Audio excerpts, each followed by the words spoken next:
ମୋର ପ୍ରିୟ ପିଲାମାନେ, ଆଶା କରିବି ସମସ୍ତେ ବହୁତ ହି ଭଲରେ ଥିବ।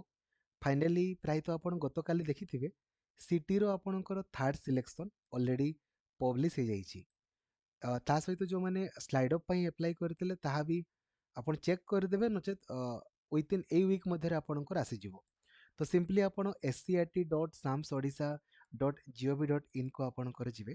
ଗଲା ପରେ ଏଇଠି ଦେଖିପାରୁଛନ୍ତି ନା ଲେଖା ହେଇଛି ଆପଣଙ୍କର କଟ୍ ଅଫ୍ ମାର୍କସ୍ ଉପରେ କ୍ଲିକ୍ କଲେ ଆପଣ 2024-26 ସିଲେକ୍ଟ କଲେ ଆପଣଙ୍କର ଷ୍ଟେଟ୍ କୋଟା ଉପରେ କ୍ଲିକ୍ କରିବେ। ଦେନ୍ ଆର୍ଟ୍ସ କିମ୍ବା ସାଇନ୍ସ ଆପଣଙ୍କର କରିକି ଥାର୍ଡ଼ ସିଲେକ୍ସନରେ କ୍ଲିକ୍ କଲେ ଦେଖନ୍ତୁ ଏଇଟା ହେଉଛି କଟ୍ ଅଫ୍। ଆର୍ଟ୍ସ ପିଲାଙ୍କର, କମର୍ସ ପିଲାଙ୍କର ଜେନେରାଲ ଯାଇଛି 34, SC 30, ST 25, SCBC 34.57। ଧରାଯାଉ ଆପଣଙ୍କର ସ୍କୋର ଏକ୍ଜାକ୍ଟଲି ଏତିକି ଅଛି କିନ୍ତୁ ଆପଣଙ୍କର ସିଲେକ୍ସନ୍ ହେଇନି, ଦେନ୍ କିଛି ଓରିଡ୍ ହେବାର ନାହିଁ। ଫୋର୍ଥ ସିଲେକ୍ସନରେ ଆପଣଙ୍କର ନାଁ ଆସିଯିବ। ଠିକ୍ ଅଛି, ବୁଝାପଡ଼ୁଛି। ଆଉ ଯଦି ଆପଣଙ୍କର ମାର୍କ ୟାଠାରୁ ଅଧିକ ଅଛି ଦେନ୍ ଲିଷ୍ଟରେ ଆପଣ ଚେକ୍ କରିଦେବେ ଆପଣଙ୍କର ଆସିଯାଇଛି। ଇଣ୍ଟିମେସନ୍ ଲେଟର୍ ଏଇ ୱିକ୍ରେ ଆସିଯିବ। ଏଇ ୱିକ୍ରେ ହିଁ ଆପଣ ଆଡ଼ମିସନ୍ କରିବେ, ନହେଲେ ନେକ୍ସଟ ୱିକ୍ରେ ଆପଣ ଆଡ଼ମିସନ୍ କରିବେ ଆଉ କଲେଜକୁ ଯାଇକି କ୍ଲାସ୍ କରିବେ।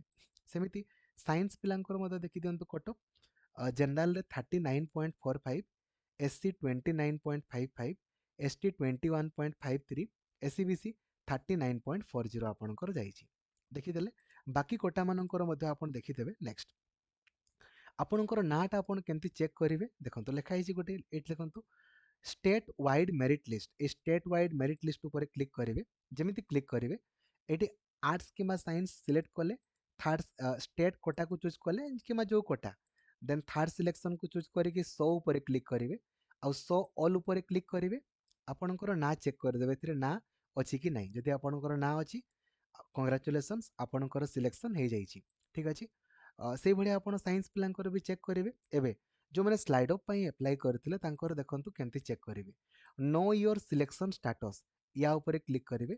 या ଉପରେ କ୍ଲିକ୍ କରିକି ଆପଣ ନିଜର barcode number, registered mobile number ଦେଇକି ଚେକ୍ କରିବେ। ଯଦି ଆପଣଙ୍କର ସ୍ଲାଇଡ୍ ଅପ୍ ହେଇଛି ନା, ଦେନ୍ ନୂଆ କଲେଜ ଆପଣଙ୍କର ଶୋ କରୁଥିବ। ଯଦି ସ୍ଲାଇଡ୍ ଅପ୍ ହେଇନି ଦେନ୍ ଆପଣଙ୍କର ସେଇ ପୂର୍ବ କଲେଜ ହିଁ ଆପଣଙ୍କର ଶୋ କରୁଥିବ।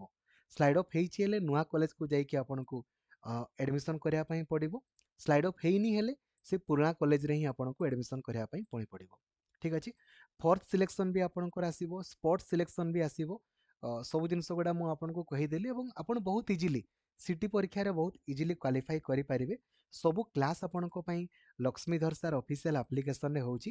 ଆଗ ଆପଣ ସିଟିର ପ୍ଲାନିଂ ଭିଡ଼ିଓକୁ ଦେଖିଦିଅନ୍ତୁ, ଦେନ୍ ପଢ଼ା ଆରମ୍ଭ କରିବେ। ବିଏଡ଼୍ର ମଧ୍ୟ କ୍ଲାସ୍ ଆପଣଙ୍କ ପାଇଁ ସବୁଦିନ କ୍ଲାସ୍ କରାହେଉଛି। ସିଲାବସ୍ 15 ଥର ସରିଗଲାଣି। ଥ୍ୟାଙ୍କ ୟୁ, ଜୟ ଜଗନ୍ନାଥ, ଧନ୍ୟବାଦ।